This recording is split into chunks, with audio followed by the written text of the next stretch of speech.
ఓ మహిళ కంప్లైంట్ ఖమ్మం జిల్లా పోలీస్ శాఖలో కలకలం రేపుతోంది. పోలీస్ అధికారిపైనే లైంగిక వేధింపుల కేసు నమోదు కావడం తీవ్ర చర్చనీయాంశమైంది. మాయమాటలు చెప్పి లోబరుచుకున్నాడని, పెళ్లి చేసుకుంటానని చెప్పి వివాహేతర సంబంధం కొనసాగించాడని ఓ వివాహిత పోలీసులను ఆశ్రయించింది. ఇంకా పలు సంచలన ఆరోపణలు చేసింది. సదరు మహిళా ఫిర్యాదుతో ఖమ్మం 2 టౌన్ పోలీసులు కేసు కూడా నమోదు చేశారు. సిఐని ఐజీ ఆఫీస్కు అటాచ్ చేశారు.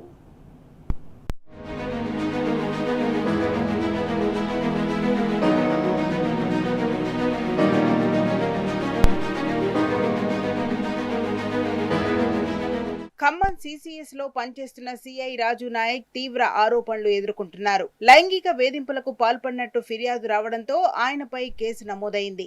భర్త వేధిస్తున్నాడు, రక్షణ కల్పించాలని పోలీస్ స్టేషన్ కు వచ్చిన ఓ వివాహితను సిఐ రాజు లోబర్చుకున్నారట. వివాహేతర సంబంధం కొనసాగించి ఆపై ఆమెకు గర్భస్రావం చేయించాడని ఓ మహిళ ఆరోపిస్తోంది. ఖమ్మం వీడియోస్ కాలనీకి చెందిన బాధిత మహిళ ఇచ్చిన ఫిర్యాదు ఆధారంగా 2 టౌన్ పోలీసులు ప్రాథమిక విచారణ జరిపారు. పలు సెక్షన్ల కింద సిఐ రాజు మీద కేసు నమోదు చేశారు. విషయం ఉన్నతాధికారుల దృష్టికి చేరడంతో ఆయన్ను ఐజీ కార్యాలయానికి అటాచ్ చేశారు. సిఐ వ్యవహారం ఖమ్మం జిల్లాలో కలకలం రేపింది. పోలీసుల మీదే లైంగిక ఆరోపణలు రావడం, 2 సార్లు గర్భ విచ్ఛితి చేయించినట్టు మహిళ ఫిర్యాదులో చెప్పడం సంచలనం సృష్టిస్తోంది.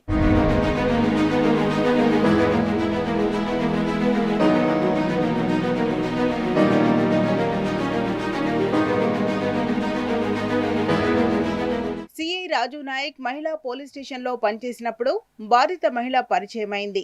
బాధితురాలి భర్త వేధిస్తుండటంతో పోలీసులకు ఫిర్యాదు చేసింది. అయితే అప్పుడు సిఐగా ఉన్న రాజు ఆమెకు పదే పదే ఫోన్ చేసి పరిచయం పెంచుకున్నట్టు బాధిత మహిళ తెలిపింది. భార్యాభర్తల మధ్య వివాదాన్ని అడ్డం పెట్టుకుని సిఐ లోబర్చుకున్నాడని చెబుతోంది. పెళ్లి చేసుకుందామని చెప్పి 2023 నుంచి సహజీవనం చేస్తున్నట్టు ఫిర్యాదులో తెలిపింది. మధ్యలో ఒకసారి గర్భం దాల్చితే సిఐ రాజు మాయమాటలు చెప్పి బలవంతంగా గర్భస్రావం చేయించారని బాధితురాలి ఆరోపణ. ఇటీవల కాలంలో కూడా మరోసారి కూడా గర్భం రావడంతో పెళ్లి చేసుకోమని నిలదీస్తే రెండోసారి కూడా గర్భస్రావం చేయించారని చెబుతోంది. పెళ్లికి రాజు నిరాకరించడం, మోసం చేసి లైంగికంగా తనను వేధించడంతోనే పోలీసులకు ఫిర్యాదు చేసినట్టు చెబుతోంది. ఈ నెల 7న బాధిత మహిళ పోలీసులను ఆశ్రయించగా విచారణ జరిపి కేసు నమోదు చేయడంతో విషయం బయటకొచ్చింది. మహిళలకు భద్రత కల్పించాల్సిన పోలీసే ఓ మహిళను వేధించడం విమర్శల పాలవుతోంది.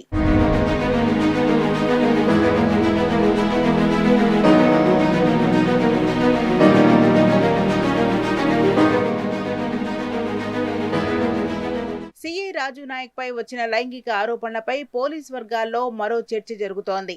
బాధిత మహిళతో సహజీవనం వ్యవహారం బెడిసికొట్టిందంటున్నారు. పెళ్లి చేసుకోనని మొండికేయడం, అంతో ఇంతో డబ్బిచ్చి సెటిల్ చేసుకోవాలనే ప్రయత్నాలు జరిగినట్టు ప్రచారం జరుగుతోంది. రాజీ కుదరకనే వ్యవహారం రచ్చకెక్కిందనేది మరో వాదన. ఇక బాధిత మహిళ ఫిర్యాదు చేసినా ఈ విషయం సిఐ రాజు నాయక్ కు తెలిసి ఆయన ముందస్తు బెయిల్ తెచ్చుకున్నారట. ఇందుకు పోలీస్ శాఖ సహకరించిందా అనే అనుమానాలు వ్యక్తమవుతున్నాయి. బాధితురాలికి భర్తతో విడాకులు వచ్చేలా చేసింది, లాయర్ను ఏర్పాటు చేసింది కూడా సిఐ రాజునేనట. ఆమెకు ఎదిగిన 2 పిల్లలున్నారు. ఇక సిఐ రాజుకు ప్రమోషన్ కోసమో పోస్టింగ్ కోసమో డబ్బులు కూడా బాధిత మహిళే సమకూర్చినట్లుగా చెబుతున్నది. ఆ తర్వాత తన ఆరోగ్యం కూడా చెడిపోయిందని, పెళ్లి గురించి సిఐని నిలదీయగా అప్పట్నుంచి మొహం చాటేయటం ప్రారంభించాడని మహిళ ఫిర్యాదులో తెలిపింది.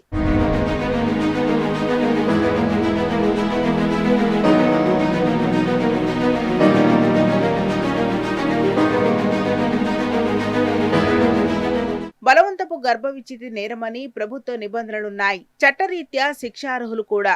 కానీ పోలీసే నేరానికి పాల్పడినట్టు ఆరోపణ రావడం తీవ్రమైన అంశంగా మారింది. సిఐ రాజును ఐజీ కార్యాలయానికి అటాచ్ చేయడం కాదు, సస్పెండ్ చేసి చట్టరీత్యా చర్యలు తీసుకోవాలని పలువురు డిమాండ్ చేస్తున్నారు. ఇక ఈ వివాదం ఎన్ని మలుపులు తిరుగుతుందో మరి.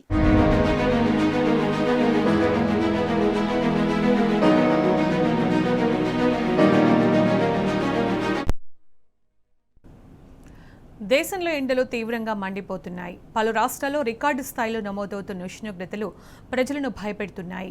యూపీలోని బాందాలో గరిష్టంగా 48.2 డిగ్రీల సెల్సియస్ ఉష్ణోగ్రత నమోదైంది. రాష్ట్ర వ్యాప్తంగా మొత్తం 22 జిల్లాల్లో ఉష్ణోగ్రత 45 డిగ్రీల సెల్సియస్ మార్కును దాటింది. దేశ రాజధాని ఢిల్లీ, రాజస్థాన్, గుజరాత్, పంజాబ్, మధ్యప్రదేశ్, విదర్భలను వడగాలులు వణికిస్తున్నాయి. అయితే మరో 5 రోజుల పాటు ఇదే పరిస్థితి ఉంటుందని హెచ్చరించింది ఐఎండీ. వడగాల్పుల దృష్ట్యా పలు రాష్ట్రాలకు ఈ నెల 25 వరకు ఆరెంజ్ అలర్ట్ జారీ చేసింది.